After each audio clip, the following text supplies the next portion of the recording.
Hello, this is Justin from Justin and Max Games, and today I'm going to be looking at the game Crystal Palace. And as usual, it's my two-player special review. Does this game play well at two? Yes, it does.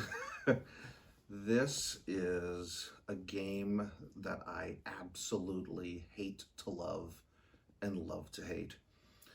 It's a worker placement game, but the places you go, you might not get to do what you wanted to do if you didn't bid high enough for the space. And money, well, money is very tight in this game. You might get about 3 or 4 times during the game where you feel like, now I've really done something. But everything else in the game is incrementally just creeping and crawling up. Now, you could say that there's a lot of analysis paralysis in this game because you're thinking about, what is someone going to bid on their die? Where are they going to go next? Where do they want to go? Where should I go?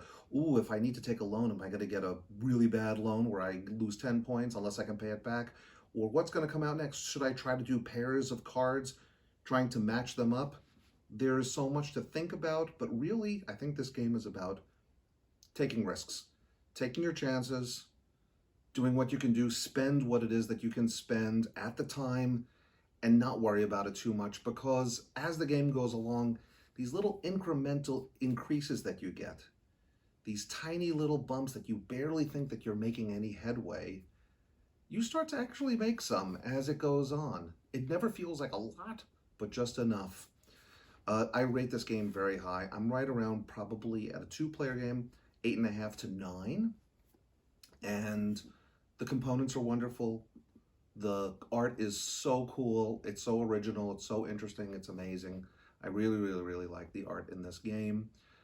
You should check out some images of it. I'm just kind of talking about a review here. I'm not going to go into a whole setup and showing you how to play the game. There's enough videos that do that. The issue is that it plays up to 5. And I've seen some videos where people are playing 4, but I've never seen 5. And at 4, I've seen these videos that go on for like 3 hours or so. At 2, it's a good hour and a little bit. Once you know how to play the game and can see all of the little secret nudges and all the things that you need, that you can just eke out in the game, I think it works wonderfully at 2 players. So I definitely recommend it for 2 players. If I have to make any kind of critiques, like criticisms, things that I think are not negative about the game, is that the rule book, although it is absolutely clear, and it reminds me a lot of Cooper Island in some way, the way that you have to think about all the little eking out things and all of the little subtleties of the rules that you can do, and moving your people down in the black market, and how you could spend your newspapers. Again, I've compared this a little bit with Cooper Island. If you like Cooper Island, I think you'll like this game, even though it feels completely different.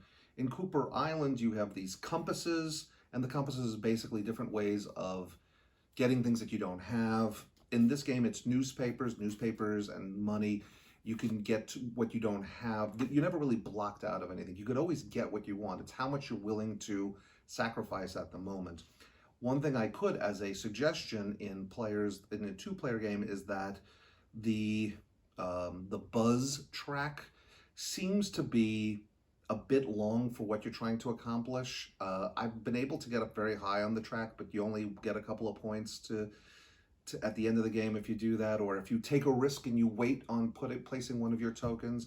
I mean, that's the thing. You go into this game and you get these really cool country boards, different countries, Japan, America, Great Britain, and each of them give you kind of a little nudge in a direction, a strategy that you could take.